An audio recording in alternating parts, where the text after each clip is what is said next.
The Irrational Confidence Podcast. The NC State Wolfpack. It's a Wolfpack party facing the Tennessee Volunteers. Rocky Top. You'll always be. We're in North Carolina. I guess it's kind of mildly rocky in North Carolina.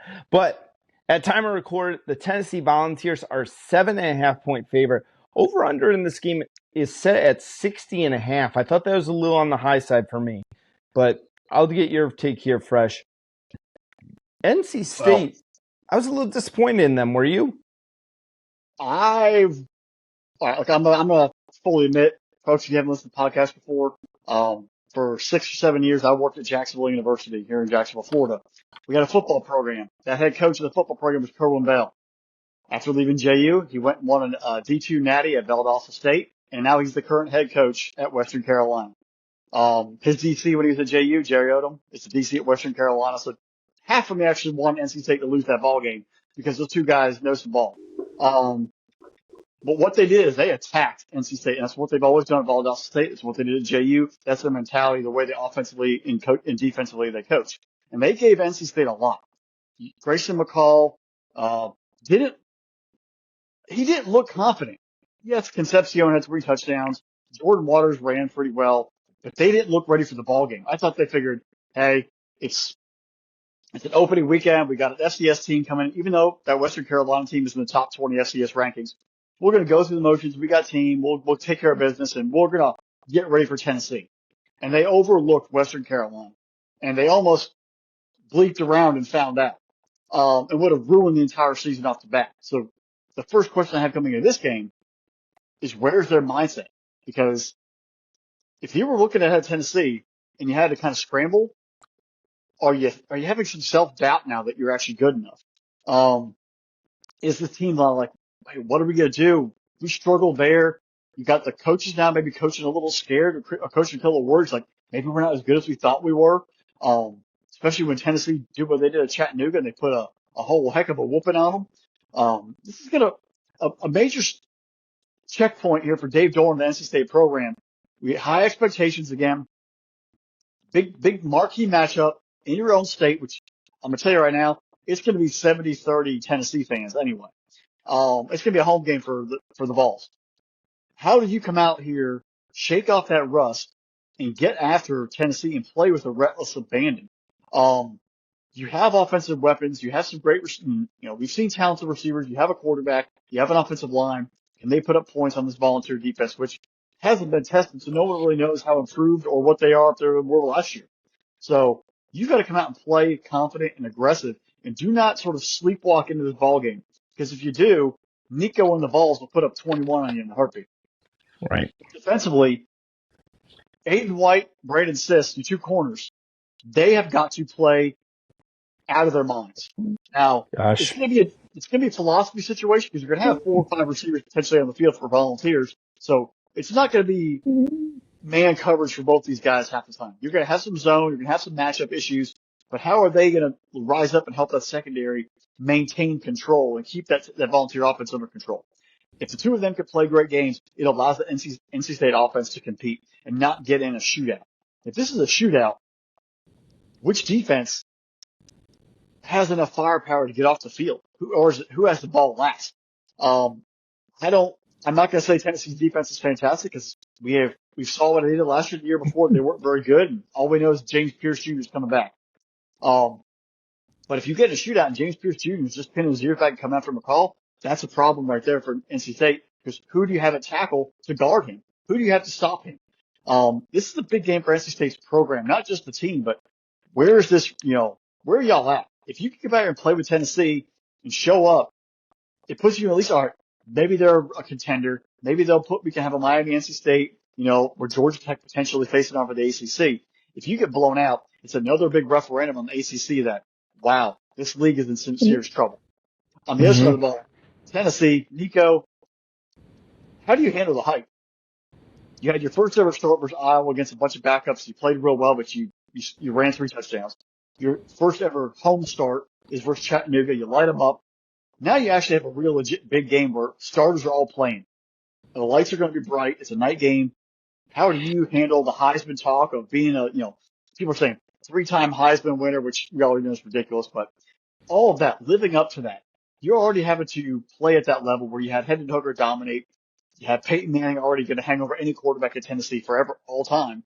How do you come out here and manage those expectations and make your throws to Squirrel White, to Brew McCoy, to Brazil, Dylan Sampson run the ball? How do you get all those guys in play and keep them on a full game check?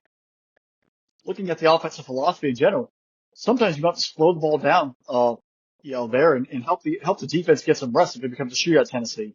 Run the ball, run the ball, run the ball. Let the passing game, evolve from there. And defensively, will the Vols ever play defense? That's the biggest question I think anyone's ever have. Will we see a defense that's improved? Is it more than just James Pierce Jr. getting off the edge? Can anyone in the secondary, who they lost guys through transfer portal and graduation, how do they have that solidified? This is, I think, the biggest storyline of all these games is all these unknowns are coming in, whether poor play week one or just unknowns because they dominate somebody. And you come down to the last question I have, who is legit? Who is legit? Right. If it's a 35-31 ball game, all right, you can say both these teams are pretty solid. Right. If it's a 38-0, 42-10 ball game, one team getting blown out the building, we know contender at that point. In the end, I think Tennessee covers. I think they win by 10. The NC State struggling there versus Western Carolina, not coming out with their guns ablazing and their hair on fire just to set the tone, has me worried that they're not going to be able to get up to speed as fast in this ball game. And Tennessee will take care of business and cover, we'll say a 37-27 ball game when it's all said and done in Charlotte. Fresh, I'm glad you brought up the cornerbacks because that was one of the notes I had here was the matchup that is going to go on with these Tennessee wide receivers versus the NC State cornerbacks. You take a look at Tennessee's wide receivers, 6'2", 6'3", 6'5". They all got a lot of size over there, and I believe the tallest NC State cornerback that starts at 6'1". May be wrong on that, but that's what I was able to find in my research here. I said the same thing almost. I said that I would be shocked to see NC State run man coverage in this because the matchup nightmares that they're going to have on the outside with this Tennessee offense. Nico, I've been a big fan of Nico since he came out of high school. I thought he was going to be a really good quarterback when he was a senior in high school. When Tennessee got him, I thought, man, it's a great place to go. Now, I disagreed with what they did last year. They went with Joe Milton. I thought you should have let the kid take his bumps, learn along the way, but maybe he did. Maybe it was the best thing to hold the clipboard because maybe in this day and age, we are too quick to let the young kids start. We see it all the time in the NFL. The rookie starts. And back in the day, you used to hold a clipboard and let him learn a little bit. So maybe it was the best thing for his career, and I hope it was because, everyone knows that I do like and respect Josh Heupel as a person in the times I've met the guy. I am intrigued with this Tennessee offense. I am very intrigued because if they can hang a 35-40 spot on a defense like NC State that is a respected defense, especially with Dorn running that thing, then we'll know that this Tennessee offense is legit. It is also another opportunity to see, is Pierce really that top 5, top 10 level of a draft pick as an edge rusher? Is this Tennessee defense legit, or are you only going to be able to hold a team like Chattanooga down to 3 points in here? For me, NC State, you got to run the ball. This has got to be a long, you actually want the under to come in. Long drives, take your time, control the time of possession. Let Waters do his thing. If Pierce is wrecking it, are you running a draw? Are you running screenplays? Stuff that will combat a pass rush really, really well. Is Grayson McCall being able to have that internal clock and say, hey, that pass rush is coming, time to get the ball out, live to fight another down, and all those cliches that I could say right now. I really think that it's going to be a talent issue here. I think Tennessee has more talent than NC State. I think NC State's going to make this respectable for about 3 quarters. Then all of a sudden Tennessee is going to do like 14 points in 3 minute type of thing to NC State to put this game away. If Tennessee has a marquee win, and I'm talking like really shows up, kind of puts the boots to NC State.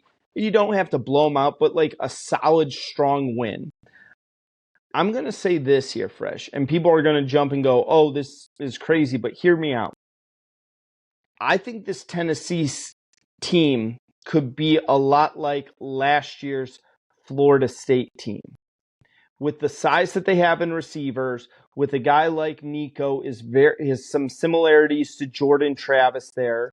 They have a good running game there. They have a marquee edge rusher as well. Now, I don't think they'll have the same level of cupcake-like schedule that they'll play. They don't have the same kind of defense either. Right, but that's what, if we see that this weekend, that's what I'm saying. If we see that this weekend, maybe they do. Maybe the changes are coming. Now, again, seeing is believing. And I need to see that first before I make that comparison. But I'm saying it's not totally out of the realm of possibility for me. Now, for the Wolfpack fans out there saying, well, hey, we've won big games before. Look, you beat Clemson twice in the past 3 years, both at home. One against DJU and one against Cade Klubnik. And we've seen this past weekend that neither of those quarterbacks are world beaters. So you beat tough teams with terrible quarterbacks. Can you beat a fast, explosive team with a solid up-and-coming quarterback and match them touchdown for touchdown?